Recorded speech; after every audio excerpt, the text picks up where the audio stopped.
Hey guys, what's up? Welcome back to another video on my channel. My name is Josh Fan of ShowMeFootball.com, and I got to talk about Mizzou Football today and Mizzou Football recruiting, more specifically because Eli Drinkwitz is on fire. He hit the trifecta today by landing 3 transfer commitments from the portal, and I really wanted to talk about these because I think they are fairly significant. And just wanted to brush up on Mizzou recruiting news. So let's go ahead and talk about it. Mizzou had 3 new additions today via the transfer portal. And let's start out with the first one, which was Ole Miss wide receiver Dennis Jackson. Jackson is a former 4-star recruit who signed with Ole Miss at a high school. I believe current Mizzou wide receivers coach Jacob Peeler actually recruited him out of high school. He signed with Ole Miss in 2019, was a freshman there. In his time there, he had 19 catches for 324 yards and 2 touchdowns. He wasn't a huge factor, but I can say that I think there's some potential here. He kind of got passed over at Ole Miss. Ole Miss has a lot of good receivers. Dennis Jackson, he stuck there through the coaching change when Lane Kiffin took the job, and he just really never got the chance that he wanted there. This past season, 2022, he did not play in any games, so he's essentially had a year off. So he's intriguing for a lot of reasons. But look, he's a burner. He's really fast. He apparently runs like a sub 4.3. He's got speed for days. He's 5'11", 170 pounds, around there. So I definitely think this is a weapon that Mizzou could use next year. I don't think this is taking a flyer on a guy. I think this is a guy that Mizzou really has plans for. I think this is the type of guy that you can envision in this offense being a burner downfield, a deep threat, can stretch the field, or he's a guy that can also take some handoffs, do some jet sweeps and things of that nature. I just think he's another weapon that you're adding to this group, someone with some speed and athleticism. And I know a lot of people were kind of puzzled because it's like, hey, do we really need another receiver? Luther Burden should be stepping up in the slot next year. You added Theo Weiss, the Oklahoma transfer, already. And then you got Mekhi Miller that a lot of people are excited about. Peanut Houston, who really looked good in the bowl game and was injured most of last year. So, there's a lot of receivers on this team. Joshua Manning, the 4-star freshman, will be coming here. There's a lot of names. So people are going, well, did we really need another receiver? In my opinion, yeah, I think we actually did need another receiver. I'm really happy about this pickup. A lot of people have too much faith, I think, in this wide receiver group. I'm not saying they're not good. I'm not saying they're not talented. They definitely are. But Dominic Lovett, when he transferred out, he left behind a lot of production. He was this team's leading receiver, had 800 yards. And a lot of people think that Luther Burden automatically is going to step into Dominic Lovett's role next year. And I think people are, and a lot of it is because of emotions, are forgetting just how freaking good Dominic Lovett was. I don't know if Luther Burden will be Dominic Lovett next year. I think Luther Burden will be really good, and I think he'll take a step forward. I don't know if he'll take the step forward that Dominic Lovett did this year, though. I mean, we're talking about a top receiver in all of the SEC. The SEC is loaded at the wide receiver position this year. Theo Weiss was a really good addition, but he transferred from Oklahoma for a reason. I think he can be a great threat on the outside, a great compliment to Luther Burden, but he's dealt with some injuries there at Oklahoma. Mekhi Miller, a lot of people are excited about. I get the hype for Mekhi Miller. I get why it's there. But he caught 6 passes last year. He's not exactly proven. Mookie Cooper, I like him a lot, but we haven't really seen it from him yet. And just everyone behind those guys, it's just a big question mark. It's a big what if. So I am completely fine with adding Dennis Jackson to this wide receiver room. I'm excited about him. I think he has potential. And those are my thoughts on the wide receiver room. I think it's pretty much set for next year, though. I think this is probably the last addition you'll see. But I'm definitely a big fan of this addition because I think you're just trying to stack as much talent as you can and figure out the rest later. I think there's a Kirby Moore element to this as well because Mizzou's new offensive coordinator, Kirby Moore, he also was a wide receivers coach one time at Fresno State. He really likes the wide receiver position. He was a wide receiver when he was in college, played wide receiver at Boise State. And those wide receivers at Fresno State really took a step forward under him. Their passing offense was one of the best in the nation this past year at Fresno State. And I just know that Kirby Moore loves to utilize his wide receivers, and I think this was kind of a move that maybe he was involved in as well. He said, hey, let's go out and get another talented pass catcher because I like those guys. I need those guys for my offense that I'm trying to run.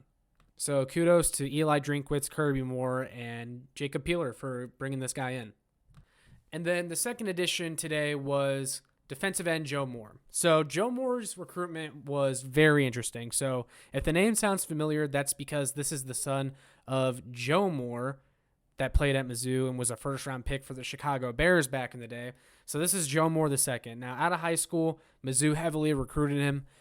He ended up going to Arizona State, spent a couple years at Arizona State, entered the transfer portal this offseason, and then he had committed to Washington and was supposed to sign there and backed off his commitment, visited Mizzou this weekend, and then ended up committing on his visit. Moore was a sophomore at Arizona State. He ended up signing there in 2020 and spent a couple seasons there. Didn't play as a true freshman, but played as a redshirt freshman and a sophomore. In his couple seasons playing there, he recorded 13 solo tackles, 30 combined tackles, 6.5 tackles for a loss, and 3.5 sacks, as well as a fumble recovery. Those aren't exactly eye-popping stats, and Joe Moore, I don't expect him to come in here and be a world beater. But there's a couple things you have to consider. One, Arizona State was kind of a shit show. Herm Edwards got fired from there. They did not develop the talent that they were getting in these recruiting classes very well. A change of scenery was probably needed for Joe Moore. And it's not exactly like he was a bad player. I mean, he's going to come in here and he's going to contribute. He's probably just going to be a depth piece, though. Mizzou probably needs another starter at defensive end. They probably shouldn't stop adding defensive ends. But this was a needed addition. They needed depth, especially because Trajan Jeffcoat ended up transferring out, was it earlier this week? I never really talked about that. If you guys want my quick thoughts on that, I don't think Trajan Jeffcoat is a huge loss. People were rumoring that he got offered NIL money to go somewhere else because it was kind of weird the way it happened. He ended up entering the transfer portal after just announcing that he was going to be back at Mizzou for another year. If anyone's paying big NIL money for Trajan Jeffcoat, they can go ahead and have him. I mean, he was a fine player, but his production had declined here the last couple years, and he was, like a sixth-year senior?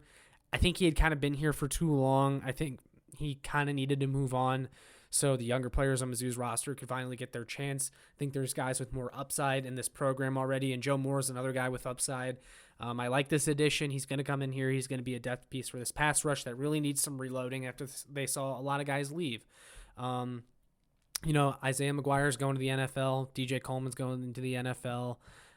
Darius Robinson was able to stick around, but this team definitely needed to reload a little bit on the defensive line. And Joe Moore is a solid addition. That's pretty much all I got for that one. Then the very last addition from today was former Florida State safety Sidney Williams.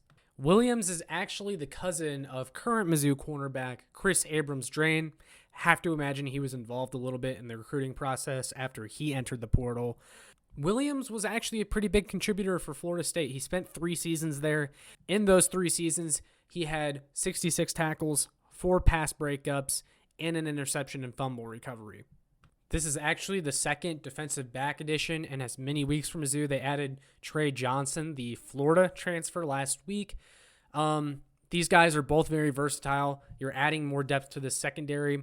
Now, Mizzou is really hoarding secondary pieces because Chris Abrams-Drain and Ennis Rakestraw are both back next year. Jalen Carlise and Joseph Charleston are back. That's essentially your entire starting secondary from last year. We know Dalen Carnell is going to be playing a lot more next year, and now you're just adding a bunch more guys, and I'm okay with this. I'm fine with adding as many guys in the secondary as you can. I'm always a fan of stacking talent. No matter how much talent you already have, you bring in as many good players as you can, especially in the secondary, because you're going to go through a lot of guys. You play a lot of defensive backs every single game.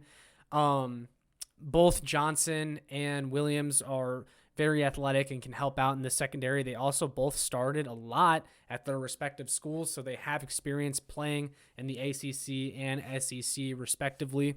I think you're seeing a lot of guys wanting to play in Blake Baker's system because a lot of the defensive backs here have taken a massive step under him. And I think it's hard to anticipate Mizzou's pass rush being as good next year as it was this year. And you're going to have to make up for that somewhere. And Mizzou is making up for it, I think, in the secondary and strengthening this pass defense, bringing in a lot of capable defensive backs. Now, I know what a lot of people are going to say. Mizzou has to get offensive linemen. They need offensive linemen. Well, they got one last week as well. And I know this video was just about those 3 that happened today, but I will throw in there, Mizzou added Marcellus Johnson last week, the Eastern Michigan offensive lineman transfer. A lot of teams in the Power 5 wanted him and offered him as soon as he entered the portal, but Mizzou ends up getting him. It was a big need. He played tackle at Eastern Michigan. He could end up moving inside to guard at Mizzou and making that transition to the SEC. I don't know. We'll see. It also will probably depend on who else they add. But Marcellus Johnson is definitely a good addition to the offensive line. But yeah, guys, that's Mizzou's transfer haul, and as of recently, and today was the trifecta for Drinkwitz and company. They added 3 transfers that I think Mizzou fans should be really excited about, and these were all big needs in my opinion. And I'm excited to see who else we add. But that's all I got for this one, guys. Just wanted to give you guys an update on who is joining your Missouri Tigers and who Mizzou is recruiting from the transfer portal. That's all I got, though. Make sure you like, share it, and subscribe so more Mizzou fans can find this. And I will see you all in the next one. MIZ.